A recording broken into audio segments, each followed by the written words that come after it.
Alors que ça, clairement, c'est des chiffres atteignables pour vous si vous êtes totalement débutant dès vos premiers 30 jours. J'ai essayé le dropshipping pendant 30 jours et j'ai généré 12 000 euros. Dans cette vidéo, je vais vous détailler toutes les étapes de A à Z pour que vous puissiez reproduire exactement le même schéma que moi. Donc prenez des notes parce que je vais vous dévoiler la trame exacte de tout ce que j'ai mis en place. Donc si vous êtes débutant, c'est parfait pour vous car vous pourrez reproduire les mêmes étapes. Et si vous n'avez pas encore fait de chiffres, prenez des notes parce que ça va être très intéressant.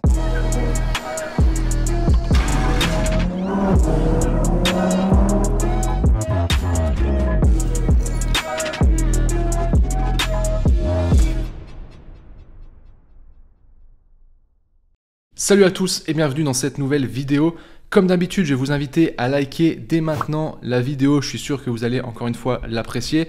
Et également, abonnez-vous si ce n'est pas encore fait pour ne pas manquer les prochaines vidéos. Je vous rappelle aussi que vous avez accès à une vidéo 100% gratuite qui dure une quarantaine de minutes dans laquelle je vous dévoile ma stratégie e-commerce aujourd'hui en 2023. Ce que je mets en place pour mes boutiques, mais aussi pour les boutiques de mes élèves. C'est entièrement gratuit. Vous avez le lien en description. Donc pareil, si vous ne l'avez pas vu, je vous recommande vivement d'aller la voir parce que pendant ces 40 minutes, on va vraiment en profondeur sur la stratégie et les choses qu'il faut que vous mettiez en place si vous voulez avoir du résultat en e-commerce. Donc dans cette vidéo ici, je vais vous présenter mes résultats. Ensuite, on verra les différentes étapes, donc le produit, la boutique, les publicités.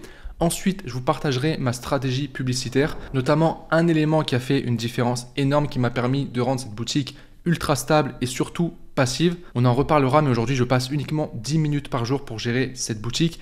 Et vous allez voir que le ratio temps passé, argent gagné, il est vraiment très intéressant. Et à la fin de la vidéo, je vous partagerai les chiffres exacts avec tous les frais que j'ai eu sur la boutique, TVA comprise. Et on verra ensemble le bénéfice net qui reste dans ma poche. Donc on passe maintenant sur mon écran et je vais vous montrer les chiffres du mois d'avril, donc les 30 jours du 1er au 30 avril. Je vais en même temps actualiser les chiffres, donc je vais mettre par exemple du 1 au 2. Voilà, et je vais repasser du 1 au 30. Voilà, dans tous les cas, on va regarder un peu plus en détail après au jour le jour pour que vous puissiez comprendre un peu la stratégie que j'ai mise en place. Donc sur ces 30 jours, vous voyez qu'il y a eu 11 828,60 euros générés. On a un taux de conversion qui est de 1,26%, qui, je vais être honnête avec vous, n'est pas énorme. Je suis assez déçu du taux de conversion, mais ça reste encore une fois bien rentable et c'est clairement un élément sur lequel je peux m'améliorer sur cette boutique en tout cas. On a un panier moyen qui est de 63,17 euros. Ça, j'en suis plutôt satisfait. Je vais vous expliquer pourquoi juste après. Et il y a également un taux de clients existants, donc des clients qui ont déjà acheté sur la boutique, de 14,86%, qui est quand même assez élevé. Et ça, pareil, ça fait partie de la stratégie, donc je vais vous en parler également. Là, il faut bien comprendre que cette boutique, c'est vraiment une boutique passive que j'ai sur le côté. Donc ça m'a pris un peu de temps au départ à lancer, comme toute chose. Donc faire la boutique, mettre les produits, faire les publicités, lancer les publicités. Mais une fois que tout ça s'était mis en place, la boutique, ça m'a pris environ 15 minutes par jour, allez 20 minutes grand maximum à gérer pendant tout le mois d'avril. Donc 12 000 euros de chiffre d'affaires en passant 15 minutes par jour. Je vous assure que c'est extrêmement rentable. On verra d'ailleurs le bénéfice net à la fin de la vidéo. Donc c'est vraiment ce que je recherche sur cette boutique. C'est pas mon focus ni mon projet principal. Donc c'est pour ça que moi j'ai besoin de me libérer du temps. Et on peut voir que oui, c'est pas des chiffres énormes. On n'est pas sur des centaines de milliers d'euros ou même des millions d'euros. Mais l'avantage en fait que moi je privilégie toujours, c'est dans mes valeurs, c'est la liberté. Et je préfère gagner moins mais avoir plus de temps pour moi que devoir bosser 15 heures par jour pour faire des gros résultats. Alors ça ne veut pas dire que je bosse pas des journées des fois avec beaucoup d'heures, mais je le fais sur des autres projets avec un effet de levier beaucoup plus important. Là en l'occurrence, avoir une boutique qui fait 12 000 euros en y passant si peu de temps, et ce qui est vraiment intéressant, et ça doit vous motiver, vous booster, c'est que cette boutique c'est vraiment du classique. C'est-à-dire j'ai repéré un produit, j'ai fait une fiche produit, j'ai fait des publicités, j'ai lancé des publicités. Donc à 100% avec Facebook Ads, donc la pub sur Facebook, et ça permet d'avoir ce genre de résultats. Et vous allez voir qu'on n'est pas dans des stratégies ultra poussées, ultra complexes, on reste sur des basiques simples qui fonctionnent. Et ce genre de boutique, c'est vraiment accessible à tout le monde. Je ne dis pas que tout le monde fera 100 000 euros par mois, 200 000 ou plus, mais par contre, atteindre ces résultats-là, pouvoir derrière avoir un revenu qui est quand même assez intéressant et d'avoir cette liberté, je pense que tout le monde en est capable et c'est pour ça qu'aujourd'hui, je vais vous montrer ce cas d'étude. Donc, je vous montre aussi le dashboard au niveau de Facebook. Donc, du 1er au 30 avril, je vais ici, pareil, changer pour actualiser. Hop, je repasse sur 1er au 30, voilà. Donc on voit un total de 3 320,80 euros dépensés. Donc pour 12 000 de chiffre d'affaires, ça fait un peu moins de 4 de ROS. Donc ce qui est vraiment très intéressant. Sachant que Facebook ne me traque pas toutes les ventes. C'est le problème de Facebook, c'est comme ça, il faut faire avec. Et vous voyez qu'ici j'ai lancé plusieurs campagnes. Donc une principale qui a dépensé 2 273 euros pour un retour sur investissement de 2,49. Donc en règle générale, c'est un peu plus parce qu'encore une fois, Facebook ne traque pas toutes les ventes. Et on va analyser cette partie juste après. Là, vous voyez qu'il y a plusieurs campagnes À partir du 8 avril, j'ai changé de stratégie et c'est ça qui m'a permis vraiment d'avoir des résultats très stables tous les jours et surtout d'avoir une passivité. Parce qu'une fois que la boutique était lancée, le seul travail que j'avais à faire, c'était de gérer les publicités chaque jour. Et là, il y avait plusieurs campagnes, c'était un peu galère. On s'y perdait un petit peu, c'était pas non plus optimal. Et à partir du 8 avril, j'ai totalement changé la stratégie. Je vais vous en parler juste après. Donc maintenant, si on reprend les étapes depuis le départ, depuis zéro, qu'est-ce qui s'est passé? Ce qu'il faut savoir, c'est que la boutique ici, c'est une boutique que j'avais depuis un long moment qui était laissée à l'abandon. Donc il n'y avait plus rien qui tournait dessus, il n'y avait plus de vente, plus de publicité, vraiment rien du tout. C'est une boutique de niche avec plusieurs produits et j'ai voulu la relancer sur un nouveau produit. Donc ce produit, je l'ai trouvé de manière très simple sur AliExpress. C'est un produit que j'achète 13 € à l'achat et que je vais revendre 49 €. Donc ça fait une très belle marge. C'est un produit qui a une bonne valeur perçue, donc je peux le vendre facilement à 49 €. Je pourrais même augmenter le prix. Donc c'est un produit qui répond à un besoin direct. Et pour faire simple, le gros avantage, on va dire, de ce produit, si ce n'est le produit en lui-même, c'est qu'il répond à un besoin que d'autres produits y répondent également. Mais c'est des produits qui sont aux alentours de 150 voire 200 €. Donc ici, par rapport à ma clientèle, je vais proposer une alternative qui est moins cher. Ça ne sera pas le même produit que celui à 150 € évidemment, mais c'est une alternative qui fonctionne aussi et qui fait que mes clients sont ultra satisfaits. Donc j'ai ajouté ce produit sur la boutique existante et j'ai comblé avec d'autres produits complémentaires sur la boutique. Donc j'ai mis en place des produits complémentaires avant achat, après achat et également via de l'email marketing une fois que les clients avaient acheté un produit sur la boutique. C'est ça qui explique en l'occurrence le taux de clients récurrents des 14,56% je crois, fait qu'il y a beaucoup de clients en fait qui ont passé plusieurs commandes parce que j'ai mis en place cette stratégie-là. J'insiste sur ce point parce que c'est primordial, ça fait que la boutique a une belle réussite et est rentable. Peut-être qu'en laissant seulement un seul produit, ça n'aurait pas été rentable. Donc vraiment, ça a permis d'augmenter le panier moyen. Comme je vous ai dit, je vends un produit à 49 € et le panier moyen ici, il est à 63 €. Donc ça fait quand même une belle différence. Autre chose également que je vous conseille de mettre sur votre boutique qui marche extrêmement bien, c'est de proposer un paiement en plusieurs fois. J'utilise une application qui s'appelle Alma. Vous pouvez l'installer sans problème sur votre boutique Shopify. Et j'ai un paiement en plusieurs fois pour les paiements au-dessus de 50 €. Ce qui fait que forcément, il y avait des clients qui prenaient plusieurs produits pour dépasser les 50 € pour pouvoir avoir cette facilité de paiement. Donc ça a permis aussi d'augmenter le panier moyen et d'avoir plus de marge, plus de bénéfices. Ensuite, concrètement au niveau de la boutique, j'ai fait une page produit toute simple.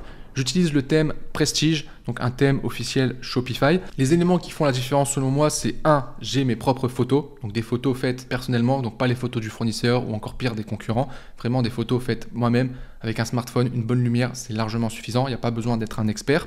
Des photos aussi où on met le produit dans le contexte pour que le client se visualise avec le produit ou sur l'utilisation du produit. Et ensuite, j'ai mis beaucoup d'avis clients et notamment une particularité, j'ai ajouté des avis clients en vidéo. Comment j'ai fait? J'ai simplement contacté des micro-influx à qui j'ai envoyé le produit, donc gratuitement, ils m'ont pas demandé d'argent. Eux, ils étaient très contents de recevoir le produit. Et derrière, ils m'ont fait des vidéos, avis, témoignages, certaines vidéos que j'ai réutilisées également pour mes publicités et les autres, je les ai mis directement sur le site. Donc forcément, quand une personne présente le produit directement sur le site en vidéo, déjà pour le visiteur, il voit mieux le produit, donc ça permet de mieux voir à quoi correspond le produit, comment il peut être utilisé, etc. Et donc ça convertit mieux. En plus de renforcer également l'aspect confiance parce qu'il y a des gens qui ont déjà acheté sur le site. Donc voilà au niveau du site. Et ensuite, au niveau des publicités, ça a été tout simplement des publicités en UGC. Donc simplement une personne qui se filme avec son smartphone, du style avis client et qui parle du produit, qui montre le produit en action surtout en parlant des bénéfices. Et j'ai insisté aussi forcément sur le prix, sur l'offre promotionnelle par rapport à ce que fait la concurrence où là j'ai eu un avantage. Donc voilà pour les étapes importantes. Si je devais résumer pour un débutant ou une personne qui aujourd'hui ne fait pas d'argent, quelles sont les étapes, quels sont les éléments primordiaux sur lesquels tu dois te concentrer? 1. Ton produit.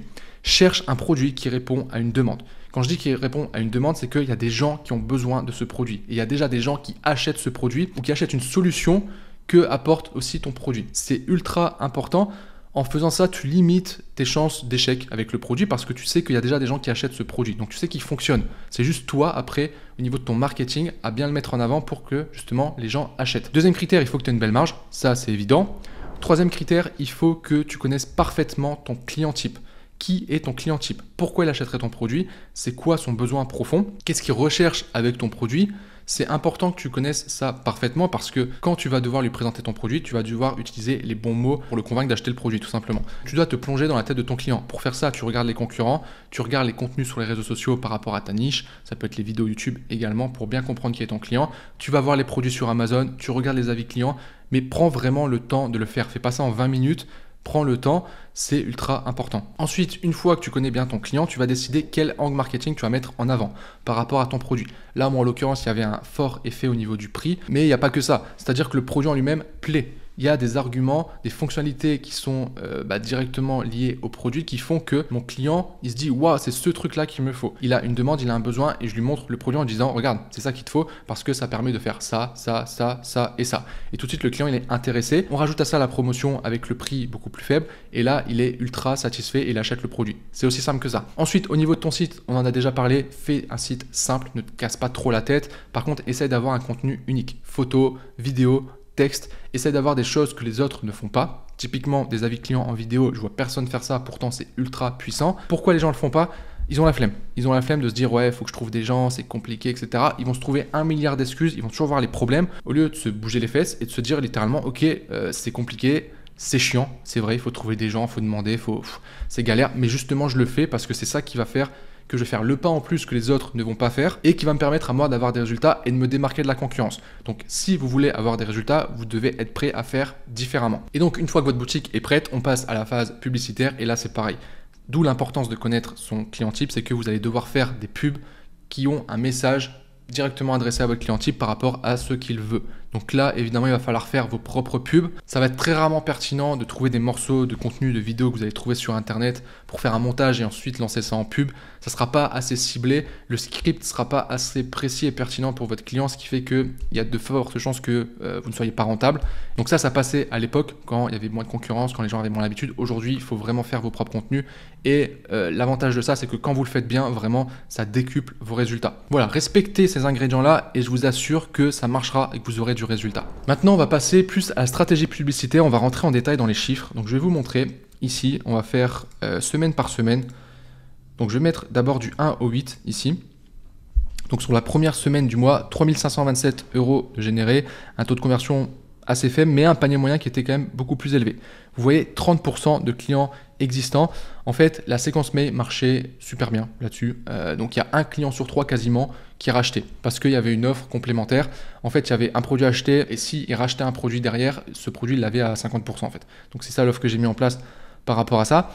Au niveau des publicités Facebook, je vais vous montrer donc sur la première semaine ici. Voilà, il y avait au total 1, 2, 3, 4, 5, 6 campagnes que je faisais tourner. Et en gros, dans chaque campagne, c'était exactement le même ensemble de publicités. Donc à chaque fois, il y avait un ensemble de publicités dans lequel je mettais des intérêts. Et dans cet ensemble de publicités, je mettais une pub. Donc en fait, pour faire très simple, j'avais 6 publicités. Et j'ai fait une campagne par publicité. L'idée, c'était de tester et d'isoler chaque publicité pour que ça soit optimisé, pour que je puisse vraiment comparer les statistiques de chaque publicité différemment, sachant qu'à chaque fois, j'avais le même ciblage. Donc, vous voyez qu'il y a eu quand même des grosses variantes au niveau des statistiques. J'ai changé les budgets également. Ceux qui ne marchaient pas, je les ai très vite coupés. Les autres, je les ai laissés tourner pendant plusieurs jours. Et vous voyez que j'avais un retour sur investissement qui n'était pas trop mal. On est à 1113 € dépensés. Et au niveau des stats, ici, on est à 3500, donc ça fait un bon un peu plus de 3 de ROS.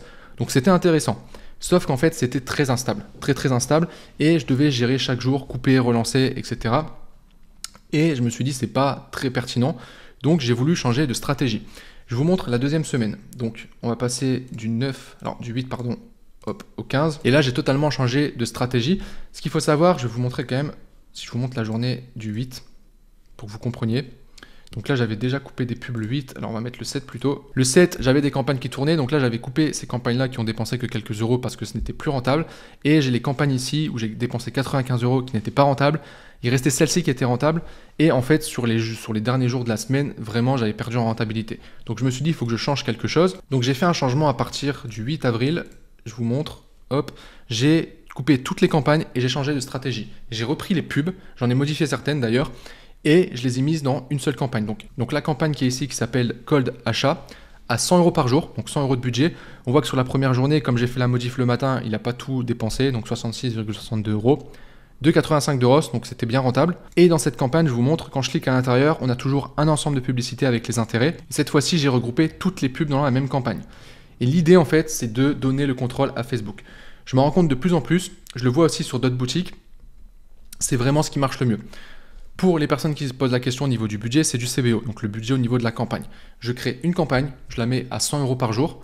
Là, c'était mon budget pour le testing. Et je vais mettre un seul ad set en stackant les intérêts, donc en mettant plusieurs intérêts à l'intérieur. Je laisse le plus large possible, c'est-à-dire je vais laisser homme-femme. Je vais laisser l'âge aussi ultra large. Et ensuite, je vais mettre toutes mes pubs dedans. Et je vais laisser Facebook s'en occuper. Il y a deux avantages à faire ça. Un, Facebook le conseille. Et l'algorithme marche beaucoup mieux comme ça.